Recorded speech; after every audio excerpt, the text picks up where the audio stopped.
જિનેન્દ્ર. જય જિનેન્દ્ર. માનનીય શિક્ષકો, વડીલો અને બધા મારા મિત્રો, તમારું બધાનું પીબીએચએસ પરિવારમાં સ્વાગત છે. શાળા છોડ્યાને 28 વર્ષ થઈ ગયા, પણ શાળામાં દાખલ થયા એને તો 39 વર્ષ થયા. ત્યારે તો મમ્મીની આંગળી પકડી અમે સ્કૂલે આવેલા. યાદ આવે છે કોઈને? એને માટે એક નાની જેવી કવિતા જેવું છે. નાના અમારા હાથ, નાના અમારા પગ, નાની નાની આંખોમાં નાનકડા એ સપના, નાનકડું દફતર, નાનકડી પાટી, નાનકડી પેન ને એ જ પેનથી નાનકડી લીટી. બસ એ જ હતી અમારી બાળ મંદિરની પહેલી પોથી. બાળ મંદિર એટલે બાળકોનું મંદિર.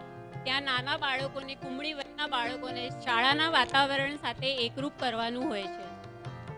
ઘરમાં તો મમ્મીએ એક જ બાળક સંભાળવું પડે, પણ શાળામાં તો કેટલા બધા બાળકોને શિક્ષકોએ સંભાળવાના હોય. સાથે થોડા થોડા રમકડા આપી, કક્કો બારાકડી શીખવાડીને. બાળ મંદિર એ આપણા જીવનનો પાયો છે. આપણા બાળ મંદિરના વર્ગ શિક્ષિકા રમીલાબેનની રીત એટલી સુંદર અને સરળ હતી કે બાળકોને શાળામાં આવવાનું ગમતું, અને રમતા રમતા એ ક્યારે કક્કો બારાકડી શીખી જતા એમને ખબર જ નહીં પડતી.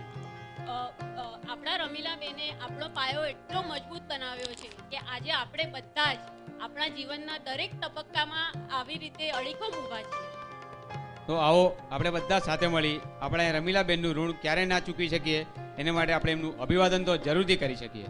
તો પ્લીઝ આજે આપણી વચ્ચે અહીંયા આજે આવ્યા નથી, પણ આપણે તાળીઓથી તો એમનું અભિવાદન કરી જ શકીએ. જરૂરથી કરી શકીએ. Thank you.